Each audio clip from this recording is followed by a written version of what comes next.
જય ભીમ, જય વાલ્મીકી. સમાજ સેવક બનવું અને રીસાવવું એ બંને શક્ય નથી. કાં સમાજ સેવા છોડો અને કાં રીસાવવાનું છોડી દો. એવા ઘણા બધા પ્રશ્નો છે. મને સમાજમાં કોઈ જાણતું નથી એટલે હું નથી આવતો. બેનરમાં મારું ફોટું ના આવ્યું એટલે હું ના આવ્યો. આમંત્રણ પત્રિકામાં મારું નામ ના આવ્યું એટલે હું નથી આવતો. સમાજની મીટિંગમાં મારી રજૂઆતો મારા વિચારોને બહુમતીથી ઉડાવી દે છે. પ્રમુખ મંત્રી મારા વિરોધીઓ છે એટલે હું નથી આવતો. અને મારા વિરોધીઓને વધારે મહત્વ આપે છે એટલે હું નથી આવતો. મને સ્ટેજ માથે બેસાડવામાં ના આવ્યો એટલે હું અહીંયાથી હાલ્યો ગયો. મારું સન્માન ન થયું એટલે હું અહીંયાથી હાલ્યો ગયો. મને કોઈ સાંભળતું નથી. સ્ટેજ પર મને બોલવાનો મોકો ન મળ્યો એટલે હું નીકળી ગયો.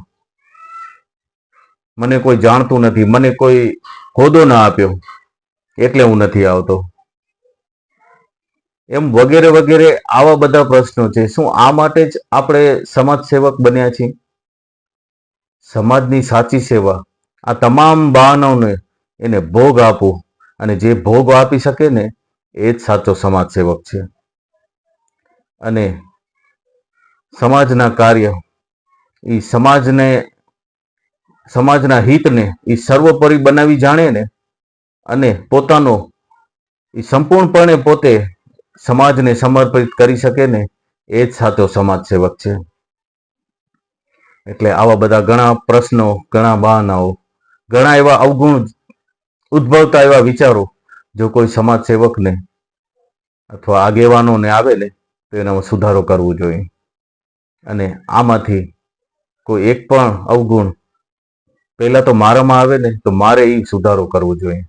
અને સમાજ માટે, સમાજના હિત માટે આપણે સમાજ સેવક તરીકે સમાજે આપણને બિરુદ આપ્યો છે તો એ બિરુદને આપણે એ સન્માનીય રીતે આપણે એને આખું જીવન એને માન સન્માન સાથે રાખીને અને સમાજના એવા કાર્યો બધાએ સાથે મળીને એક સંગઠિત બનીને આવા કાર્યો કરી, અને આવા બધા બહાનાઓ છે કે પછી મગજમાં આવા વિચારો ઉદ્ભવતા હોય, વિચારો કાઢીને એક સાથે, એક મતે, એક વિચારે સમાજ સેવા કરીએ.